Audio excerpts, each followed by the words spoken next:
rahmatullahi ta'ala barakatuh. Dear friends, today I will share the story of partition of India in 1947, a huge event that changed the millions of lives. First, let's imagine something big. One country, British India, divided into two new countries, India and Pakistan. This happened because people want to live safely with others and who share their religion. But splitting the country was not easy. It caused a lot of problems for families and communities. Why did the partition happen? Back in the 1940s, there were so many arguments between Hindus and Muslims about how to rule the India after British left. Some leaders wanted one country for everyone. Others believed there should two countries, so each group could feel safe. The leaders finally agreed to split up the British India, even though people like Mahatma Gandhi did not want it. The new borders were drawn quickly and became known as Radcliffe Line. The idea was so simple. India would mostly Hindus and Pakistan mostly Muslims. But the idea was not so simple for real people living there. The second question is, how did the partition affect the people? When the country divided overnight, families found themselves on the wrong side of the borders. They didn't know if it was safe to stay in their homes.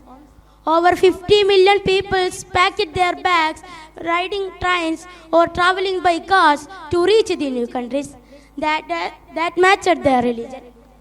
The largest migration in history happened. Imagine huge crowds traveling by foot along dusty roads and railway tracks. Let's hear what it was like for kids and family. In the book The Night Diary, a 12-year-old girl named Nisha writes a letter to her mother.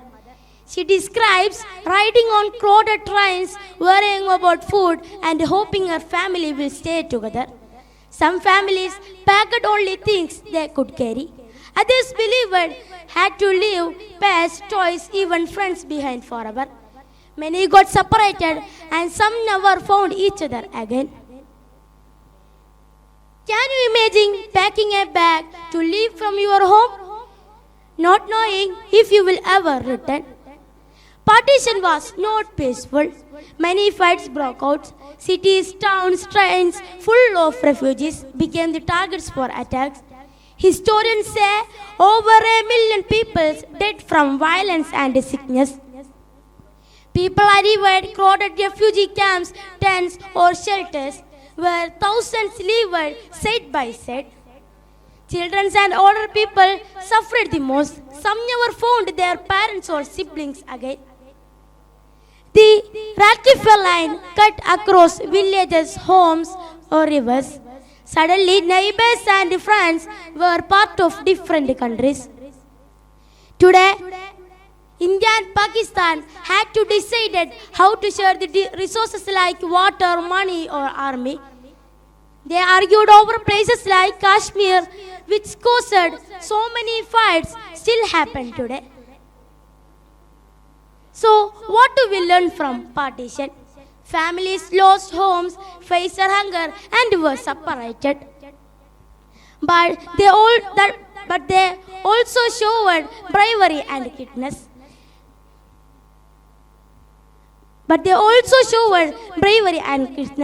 Helping each other when things were tough. Today, even though India and Pakistan are different countries, so many people still happen today and share their tradition on new borders. Remembering partition reminds us how to important respect people, those in need, and peacefully together. In the end, partition was more than a line on a map. It affected real lives, teaches about composition, bravery, and peace. So, what do we learn from partition? So many people walking trains, riding on trains in new borders. Thank you for listening. Assalamu alaikum.